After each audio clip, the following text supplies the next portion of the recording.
Yeah, welcome to this podcast. I am delighted to be joined by Professor Santosh Mehrotra. Professor Mehrotra is a development economist whose research and writings have had most influence in the areas of labor, employment, skill development, on the relationship between human development and economic growth, child poverty, and the economics of education. Professor Mehrotra obtained his MA Economics from New School of Social Research in New York and then obtained his PhD from Cambridge University in the year 1985. Subsequently, Professor Mehrotra spent 15 years with the UN in research position, heading UNICEF's Global Research Program on Social Economic Development Policy at the Innocenti Research Center, Florence, and as Chief Economist of the Global Human Development Report, New York. Professor Mehrotra then returned to India to head the Rural Development Division and Development Policy Division of Planning Commission and was the lead author of several chapters of the 11th and 12th five-year plans of India and the India Human Development Report. From the year 2009 until 2014, Professor was also the Director General of the National Institute of Labour Economics Research Planning Commission in the rank of Secretary to Government of India. Professor Mehrotra advises the NITI Aayog, the Ministry of Labour, and the Ministry of Skill Development. His writings have been translated into Hindi, Spanish, French, Russian, German, and Portuguese. Yeah, welcome to this podcast, Professor Mehrotra. It's an honor. Yeah. Thank you very much. Yeah, thank you, sir. So, Professor, I kind of, start by asking you some personal questions, which will, take you back to your childhood days in the sense that, where were you raised in India and then what motivated you to study economics at the undergrad and then, go on to pursue a PhD in economics from Cambridge University. And as you are answering this, I would also like you to point out any professor or economist that left an impression or a mark on you as you began your professional career as an economist. Right. Thank you very much, Manar, for inviting me. I was brought up by my parents to become an Indian Administrative Service officer from school onwards. But I rebelled against that when I came close to my finishing my university education in India, and I thankfully got scholarships to go abroad. I did an MA in economics, as you said, from the New School in New York, and then a PhD from Cambridge. And that satisfied my parents sufficiently that I'll be able to look after myself. And what prompted me to study economics was essentially that the discipline. I had studied economics at the undergraduate level, but I had done an MA in political science, and I felt that that education was not sufficient for me to be able to get an understanding, get a grasp of the world around me in a way that I wanted. I felt training in economics, if I was going to remain in the social sciences, was absolutely critical, which is why I chose to be in economics. But more importantly, of course, there's a certain progressive element to the New School for Social Research, which also attracted very much. I was a product of Jawaharlal Nehru University in New Delhi. So in some ways, going to New School was very apt and appropriate. Transition. And from there, going to Cambridge University was similarly apt and appropriate because there were always intellectual connections between these three sets of institutions: JNU, the New School, and Cambridge. You asked about any particular professors. Relatively your PhD supervisor, in my case, Professor Peter Nolan, who then, of course, went on to become Sir Peter Nolan, is one of the world's best-known China specialists and a very good China economist. and very highly respected around the globe, including in China. Of course, inevitably, he was going to have a lot of influence on my work and my thinking. But before that, the intellectual upbringing in JNU itself, I used to audit courses with Pravat Patnaik and so on, and Krishna Bharadwaj. And of course, at the New School, I was taught by Robert Heilbroner, the legendary economic historian, and with whom I'm proud to say I obtained an A+ in his course. Okay. And some very, very high quality people at the New School, Ross Thompson, included Geeta Sen, who still remains my friend. Lance Taylor was also. Lance Taylor, yeah, Edward Nell, all of these people, their work, I sort of was growing up with them. So it had enormous influence. And then at Cambridge, inevitably, as you can imagine, other than Peter, we were surrounded by Brian Redaway. Nicholas Caldor was a neighbor. Joan Robinson would come and lecture sometimes. So all of that entire intellectual upbringing was enormously enriching and still lives with me. I think, let me stop there. Yeah. So, Professor, you obviously, point out that the intellectual training at New School of Social Research is different. Now, from what I understand, the way it is different is they focus a lot on, the structural macroeconomics, right? And so that sort of is different strand, taking it away from the new Keynesian approach. So if you could, just like in 2 minutes highlight as to how it is different and how that sort of is more applicable to, the Indian economy, which is characterized by a lot of, structural. Right. Yeah. Exactly. We'll have a lot of time to talk about, hopefully, the new structural economics, but the old structural economics, of course, goes back all the way to Raoul Prebisch and Hans Singer. But of course, Lance Taylor was and still remains actually a great exponent. And please remember that, like that, in the same way, the entire Cambridge School was opposed to the neoclassical upbringing in economics. So my upbringing was very much, within the Cambridge School and the political economy and the structural economics that was taught in the New School. So inevitably, those had and have remained massive influences on my thinking.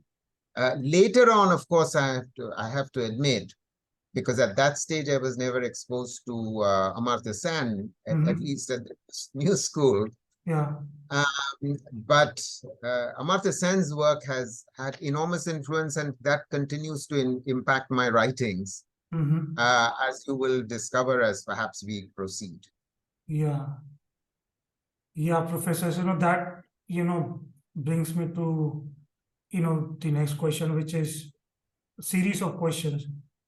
Talking about the structural transformation process. Now, one empirical fact is that in the case of India, the structural transformation since the year 2011-12 has been, rather weak. And this can be attributed to a combination of structural issues, both in the demand side and supply side. And as you point out in your own paper, which you've co-authored with the University of Hyderabad professor, cyclical issues in the macroeconomic performance. All this has resulted in is persistently high levels of informality and underemployment, and as well as high levels of open unemployment among educated youth. So before we get into identifying as to what those issues are, both on the demand side and supply side, I would like you to give a broad framework as to why structural transformation is important in the context of developing economies, and why is it especially important in the context of Indian economy? Well, structural transformation was critical to the rich countries, the so-called rich countries, becoming rich countries.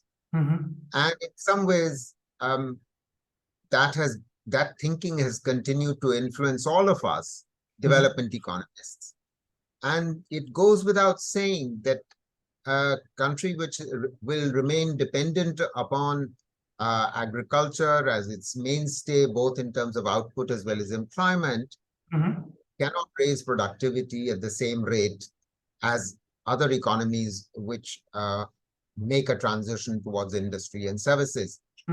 So, and why is that? We know this as an empirical fact that productivity is much higher in industry, particularly in manufacturing, and in services compared to agriculture. And we need to pull, and the other big fact, of course, is that other than its importance in raising productivity across the whole economy, if the structure of the economy and the dependence of the economy shifts towards industry and services, the other thing that's very important is that we have most developing countries have far too many workers in agriculture.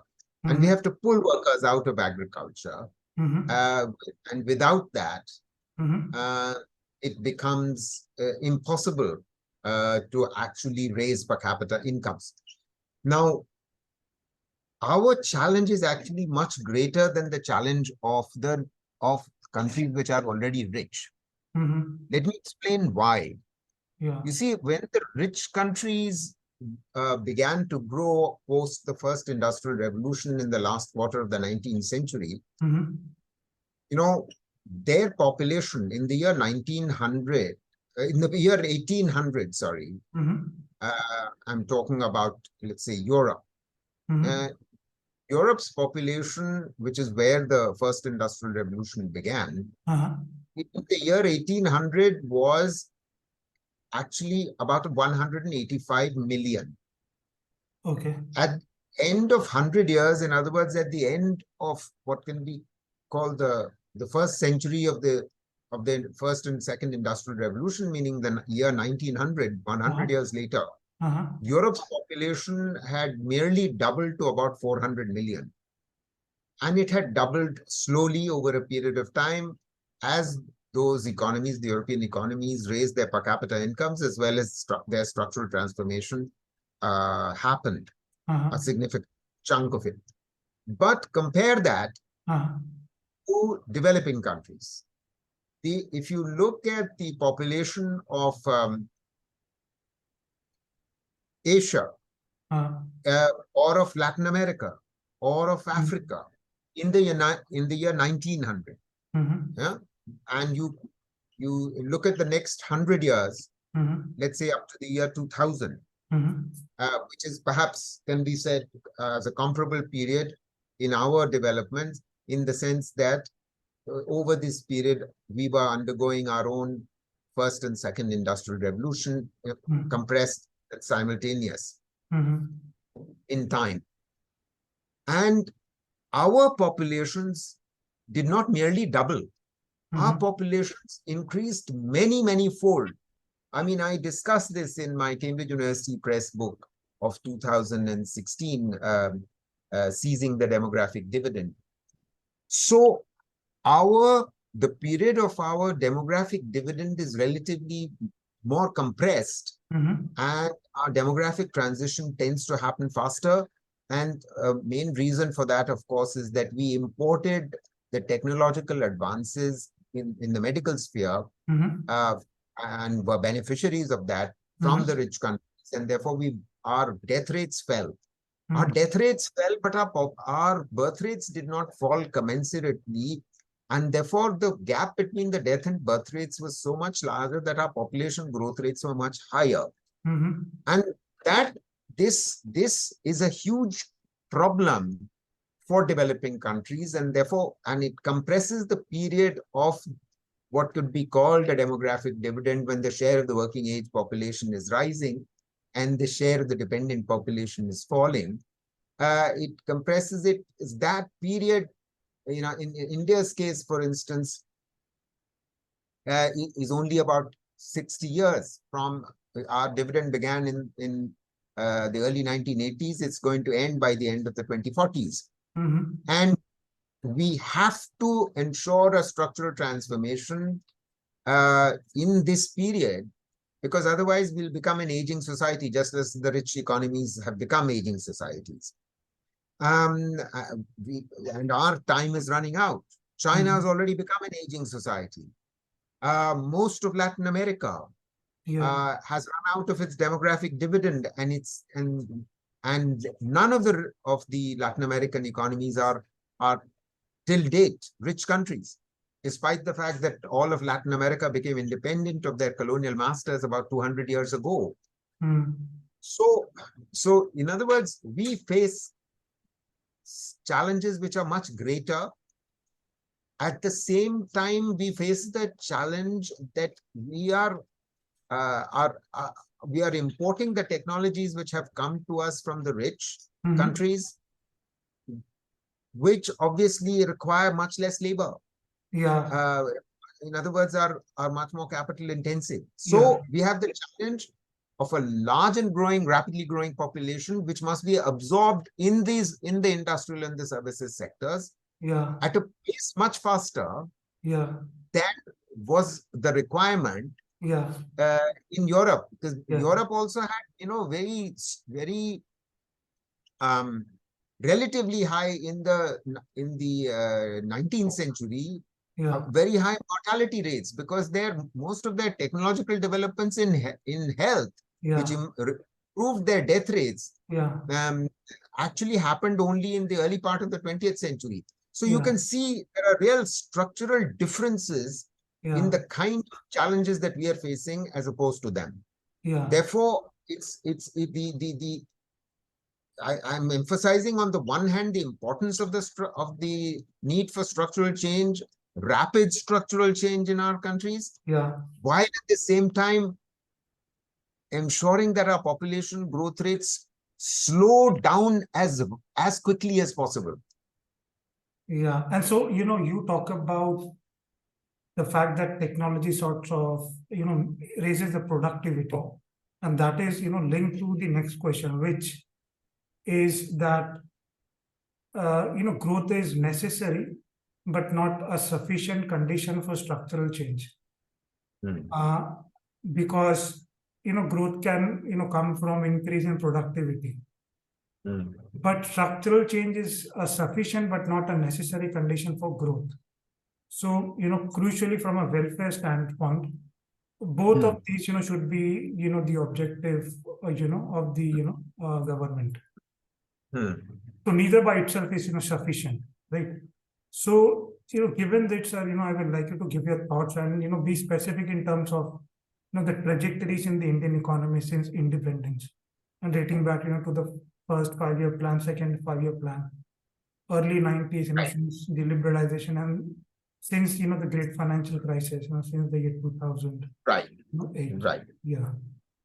Okay. So I'll speak of it under the two broad heads that I began by speaking of structural change, which is one is the structure of the GDP itself. And the other, the structure of employment.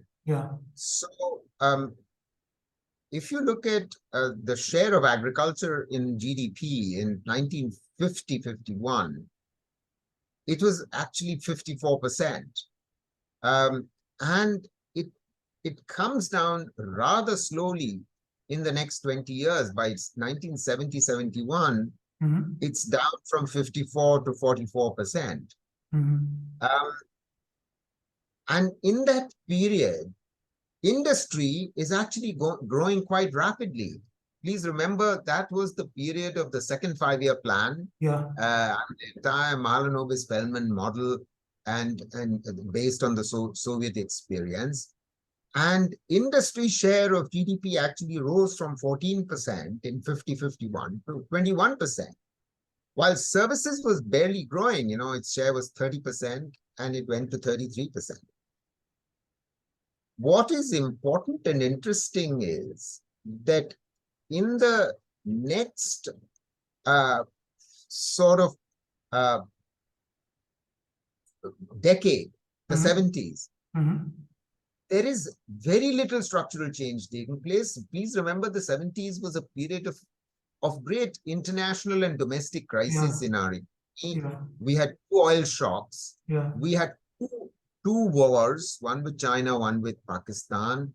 We had three consecutive drought years from the mid-60s onwards. So, there's very little structural change taking place during that period. The good news is that by the end of the 60s, and the early 70s, the green revolution technology has come into vogue. And we find that, the share of agriculture in 1980 was 38%, barely down from 70. But then as growth happens, we find that, that does come down quite rapidly, because please remember, some economic reforms began in the early 80s. Yeah. And which, of course, gathered momentum after the 1991 economic reforms. Yeah. And agriculture share drops between 1980 and the year 2000 from 38 to 25%, which is a very, sharp decline. And simultaneously, industry over this period, interestingly, tends to stagnate. Its contribution barely rises from 23 to 24%. But meanwhile, from 80 to 2000, services is taking off from, its share was 38% in 80, it shoots up to 50%, which is not that different from what it is today. I mean, okay, it's close to 60% now. Yeah. But let's see that the big change comes in the last 2 decades of the previous century. And yet you can see that industry's contribution has remained stuck from 1990 to 2013-14 at around 25-26%. I'm talking about all industry, including manufacturing. We'll come back to manufacturing, but you can see that in all of this, the structural change is relatively slow. And while, we get a dramatic fall continuing in agriculture share from 25% in 2000 to 14%, 15% for 2014, all of the increase of this contribution is then, which is taken up on is by services. Agriculture share falls, and it's all, services driving it.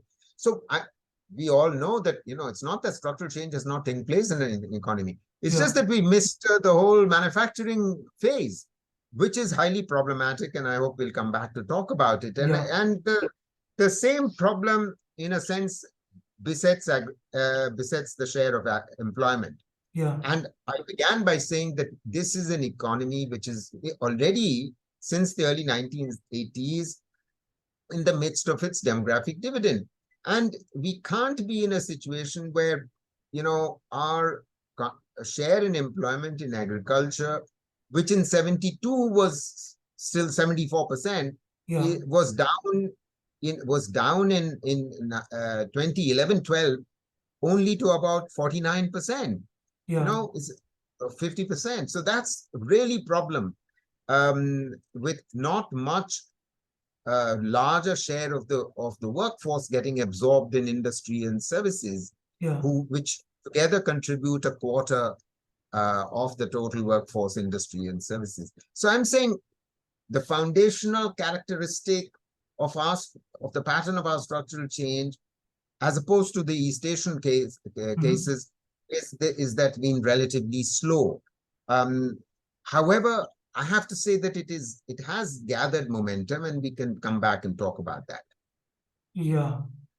So, that sort of, Professor, brings me to the next question, which is, linked to the paper, written by Dani Rodrik, who is one of the foremost development economists. It was published in Quarterly Journal of Economics.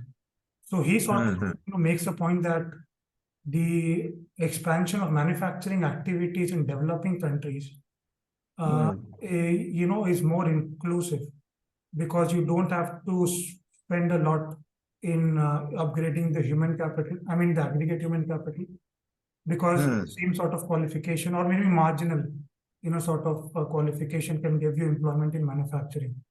And he also makes a point that, that manufacturing, if it is able to absorb a large section of employment, exhibits scale economies. It pulls down, the unit cost. And secondly, it's a tradable sector where, your supply is not constrained by domestic demand. So you can export a lot. And so, given this, sir, I would like you to now, present some sort of comparative assessment between China and India. In your comparative assessment between the demographic dividend that China enjoyed, that it sat on in the early 90s, late 80s, and that India currently, sits on at the moment. And you sort of make the point that, we will run out of the demographic dividend that we have by 2040s. Correct. Well, before 2040, we will run out of our dividend, and China has already run out of its dividend sometime between 2012 and 2015. Yeah, 2014 exactly. They're so the big point of contrast between India and China is that China has managed to ride the wave of its demographic dividend in a way that I don't believe India has. And India has now very few years left, somewhere between 15 to 20 years maximum. Now, why do I say that China's managed to ride the wave? Mm-hmm. See, why is the dividend called a dividend, the demographic dividend?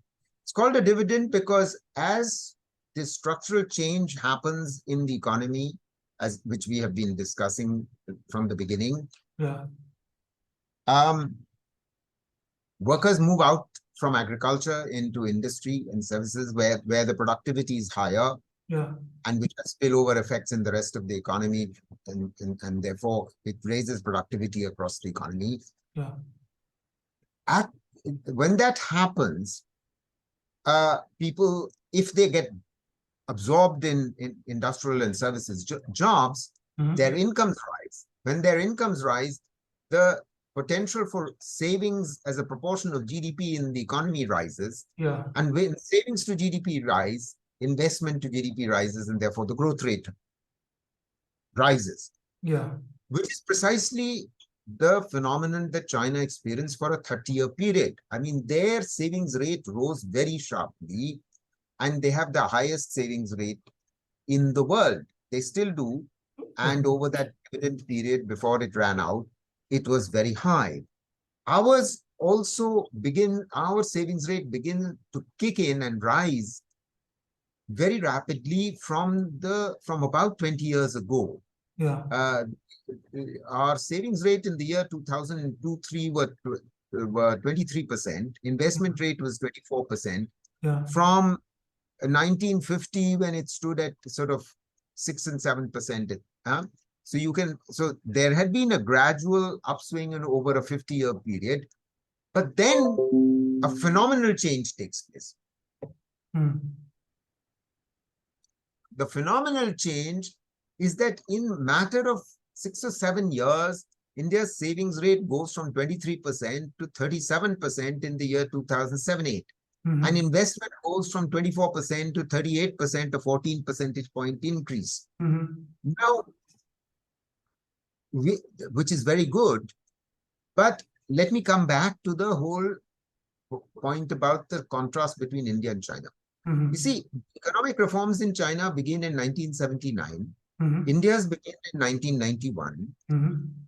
And by the time economic reforms begin in China, they had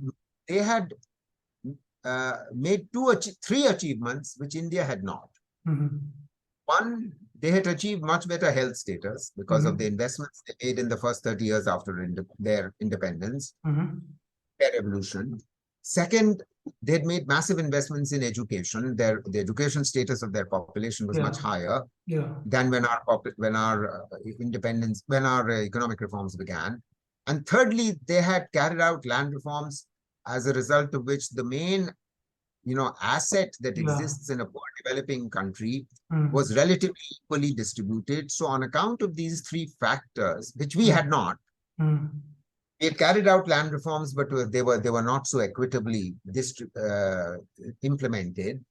So the result of these three differences at the time that our economic reforms began was that their growth rate, or their growth was much more sustained, and more importantly, it was much more equitable than ours. And unfortunately, while we have certainly dramatically increased our growth rate since the early 90s, our growth has not been as inclusive, and we are still paying the price for not investing in health and education. And unfortunately, we are still not doing enough.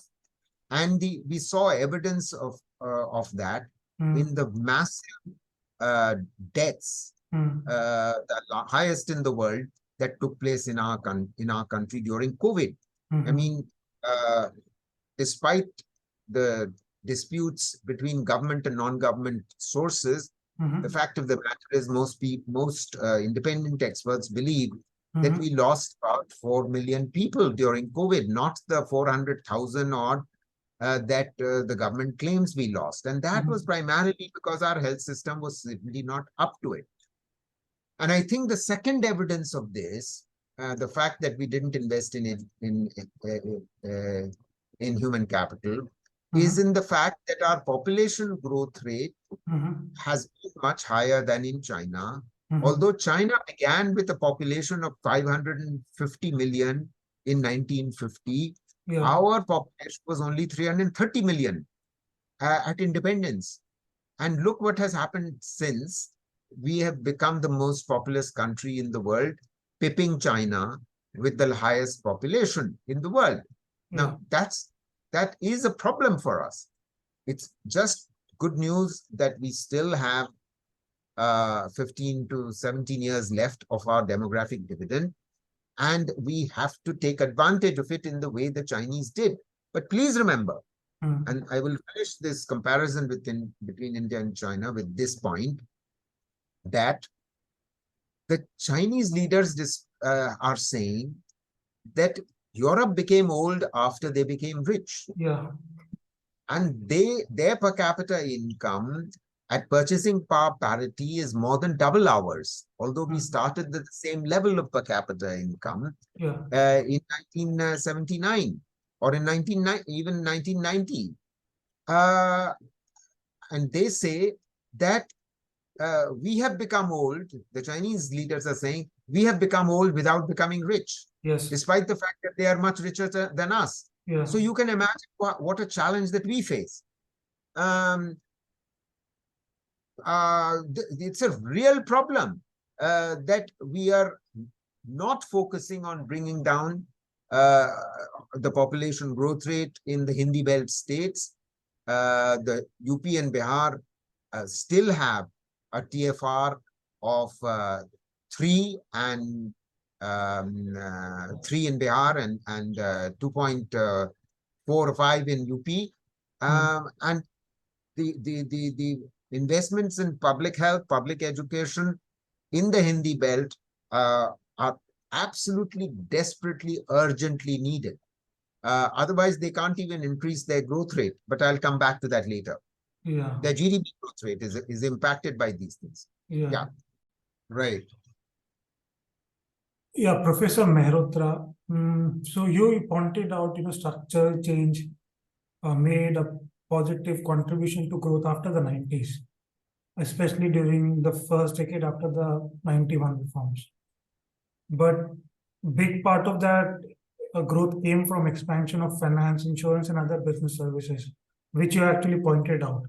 And manufacturing actually shrank. It made a negative contribution during the period 2000 up to 2004. And so talking about services, where the growth came from, it was seen that information technology and business process outsourcing, on which India's growth relied, so they, in that convergence dynamics are even stronger in manufacturing, because you can easily import the technology. But the fact is that they're also highly skill intensive sectors, so they can't absorb vast majority of Indian workforce that are poorly educated. So as a consequence, the growth process in India has been suppressed by the necessarily slow accumulation of fundamental capabilities, that being education, infrastructure, and governance. So I'd like you to give your thoughts on this, Professor. Given that in the fundamental capabilities are suppressed, if we can, take charge and do something about it, I mean, we can, go on a higher growth trajectory, path. Right. So, my view is already been sort of spelled out, but let me just very briefly say that without much greater investment in health and education than by the states in particular, but not just by the states, it has to be a joint effort by the center and the states. There is no way that we will be able to make this inclusive transition where, as you rightly pointed out, only skill-intensive jobs are growing. Yeah. While for the rest, for the semi-skilled, for the low-skilled, they are not growing. So on the one hand, we have to invest in health and education in order to improve the quality of human capital. Yeah. If we are to sustain GDP growth at 7 to 8% per annum. In fact, I demonstrate this in a paper in Economic and Political Weekly in September 2021, where the difference in the growth rates of the northern and the southern states is actually attributed to the investment in human capital or human development that the southern and the western states did, and the Hindi belt states of the north did not. I'm not clubbing all northern states together with the Hindi belt, because Punjab, Haryana, Delhi, and Himachal, they've not only invested in health and education, they've also sustained growth rates. But let's not enter into that complication. I think the more important point is that prior investment, or at least simultaneous investment in health and education is a prerequisite for the northern states to grow faster. Because what I find is that the growth rates of the Hindi belt states have on average been below 7%. In fact, in the region of 5 to 6% between 1992 and 2018, while that of the southern and western states have been sustained at 7% plus. And econometrically, I sort of demonstrate this. But let me not dwell on this more, because this is more dealing with this aspect of my answer actually deals with the quality of the supply of labor. But how do we increase the demand for labor? That's really what the biggest challenge currently is. And to my mind, for that, the country needs an industrial policy. And since 1991, we've never had an explicit industrial policy. So I'll just take a few minutes to spell out briefly what I believe are in my view, the 7 components of an industrial policy at this point of time. And in this, I will make some passing references to Make in India as well as the performance-linked incentive scheme. But let's begin by noting the fact that in the 30 years that have elapsed since the economic reforms began, we still have not had an explicit industrial policy. And this is particularly shocking because post-2008 global economic crisis, there was a very rapid reacceptance of industrial policy. Not just the fact that, industrial policy was the basis of China becoming the factory of the world, that industrial policy was the basis for... had their industrial policy early 90s, correct? China? Yes, but their industrial policy continues.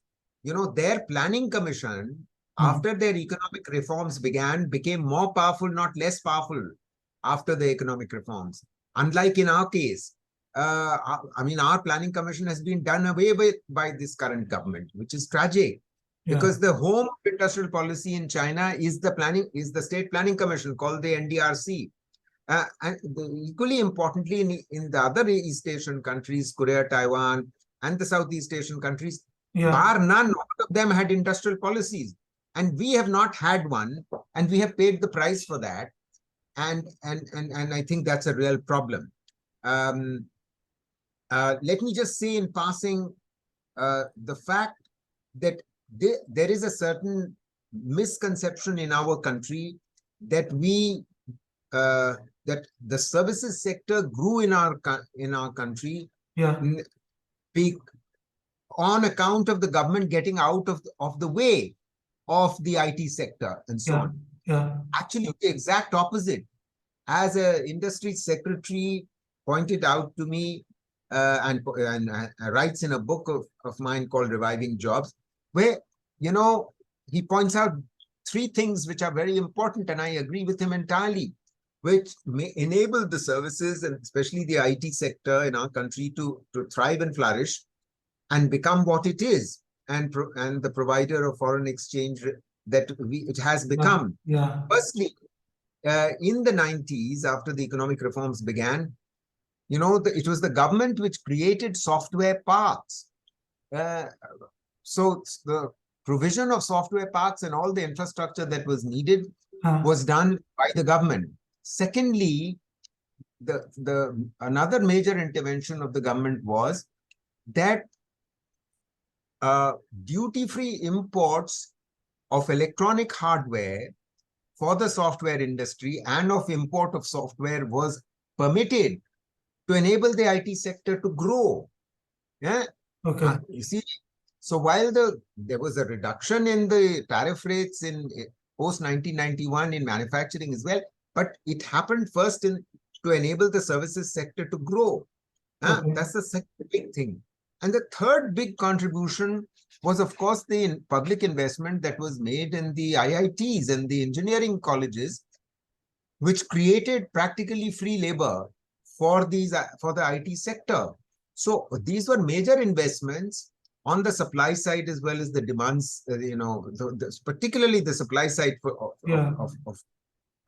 the sector, which enabled the services sector to grow. But we now have to do similar things for industry and for manufacturing. And the fact that our manufacturing contribution to GDP has stagnated at 17% between 1992 and 2015 is a problem. And believe it or not, under the Modi government, it has actually declined. The manufacturing contribution to GDP fell from 17% to 13%, and it is only in FY23 that it has climbed back up to 17. And manufacturing employment has fallen. Manufacturing share of employment under Modi has fallen, despite Make in India. I'll come back to that in a minute. But the first point I think we need to understand is that India needs explicit industrial policy, but which must be aligned to trade policy. What do I mean by that? What I mean by that, as I've written in a long paper in the Indian Journal of Labor Economics, but also in a longer paper in my book on planning in the 20th century and beyond, Cambridge University Press 2016, 2020, where I argue the following. You see, there are 7 components to a modern industrial policy that India today needs. One of the big mistakes after the economic reforms began in 1991 had to do with our trade policy. Firstly, of course, our tariff rates on average were about 150%. And that had to be reduced, no question about it. But the reduction happened very rapidly. It fell from 150% average in 1991 to 40% in 1998. And by 2002, it had fallen to 10% or less. Below the upper bounds prescribed by our membership of WTO since 1995. Now, that was too fast a reduction China didn't allow that to happen, but we did. Yeah. Mistake number one. Mistake number two was the following. And there were three basic mistakes. The second mistake was that our sequence was wrong. So our pace was wrong, our sequence was wrong in the sense that please remember that to enable small enterprises to grow, to generate employment in the non-farm sector, since 1956, the government had instituted through its industrial policy resolution of 56, a reservation of products for small-scale industries. That the number of products for which which were reserved in the small scale rose from 0 to 836 by 1990, and that only enabled small firms to remain small because they had incentives from that, and they didn't grow in size. When the big advantage of manufacturing is supposed to be growth in size and economies of scale, and that was a benefit we never realized, unfortunately. And once economic reforms began, we did not de-reserve rapidly. Rather, we opened up the economy, reduced the tariffs, as I've just explained, and that exposed these small firms to international competition before they were exposed to even any domestic competition. What should have happened? That we should have de-reserved first and then slowly thereafter reduce tariffs so that they learned how to compete domestically, and then they could possibly some of them would still die, but many of them would be able to compete internationally when the foreign competition came in. Unfortunately, that didn't happen. We saw deindustrialization, and that's one major reason why the share of manufacturing in GDP has remained 17% for the 25-year period, from 1992 to 2015. Third problem was that we allowed, an inverted duty structure to emerge. What do I mean by that? I mean that if we had wanted manufacturing to grow, we should have reduced the tariffs for intermediates and raw materials, while the tariff rates for finished products, which we wanted Indian firms to manufacture, the tariffs for finished products should have been higher. We did the opposite. The tariffs on intermediates and raw materials were higher than the tariff rates on finished products. So finished products, completely swamped our market, and manufacturing didn't grow, and some degree of deindustrialization took place.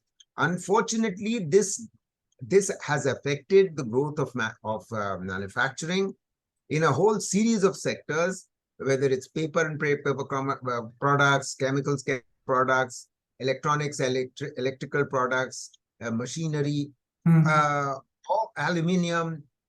All of these have been very severely impacted, and therefore we need to correct this. So we have to support the MSMEs. We have to, in order to enable them to grow and create jobs. We also have, in a way different from de-reservation, but at the same time we have to correct the inverted duty structure. So that's the way forward. So that's point one. I'm sorry I've taken so long, but I think the other points I'm going to make very rapidly. One, we need specific packages for specific industries. So in other words, the main point about the first component was that you need comprehensive but horizontal industrial policy across industry. And then in addition, it has to be supplemented with sectoral, but specific packages, especially for labor intensive, because we need to grow jobs. The 5 labor intensive sectors are food processing, furniture, garments, textiles, and leather footwear. And therefore, we need packages for these. But we don't want packages for enterprises, which is what the PLI is. We don't want to be picking winning firms. We want to pick sectors which will generate jobs and where we have a comparative advantage. Okay.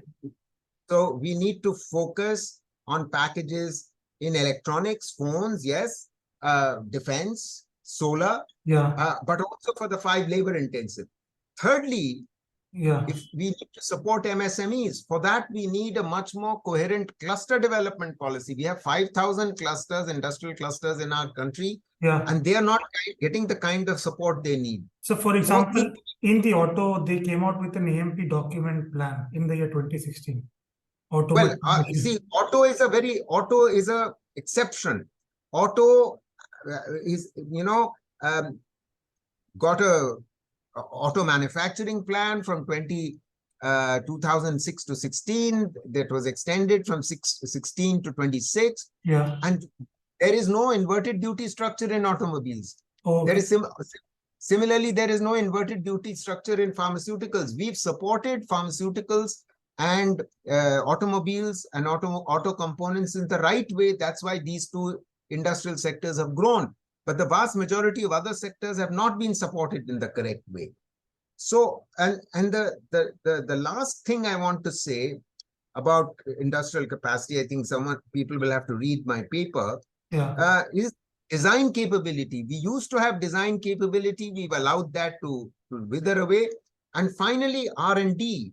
We are spending too little, only 0.7% of GDP on R&D, and 70% of this 0.7% is by the public sector, which is the opposite of what happens in rich countries or in Korea. Private firms spend 70% of total R&D, while the government's responsible for only a third. Now, in India, this is the exact opposite. So all these things have to happen, in addition, of course, to the usual things that we keep talking about of infrastructure investment, which the government is attempting to do. But I believe even infrastructure should be focused on those small towns where the clusters are. The clusters are where the MSMEs are, which would generate the jobs. So in other words, the infrastructure investment needs to happen there. So all these things are element of a broad multi-sectoral industrial policy, which unfortunately neither the previous government nor the current government has adopted. And we are still paying the price for it because joblessness is increasing very rapidly. Open unemployment has increased. It has more than doubled or tripled. Between 2012 and 2017, we already had the greatest unemployment rates in 45 years by 2017-18, and the situation has only worsened. So, we are at risk of actually losing out on our demographic dividend if we do not adopt this kind of industrial policy. Okay.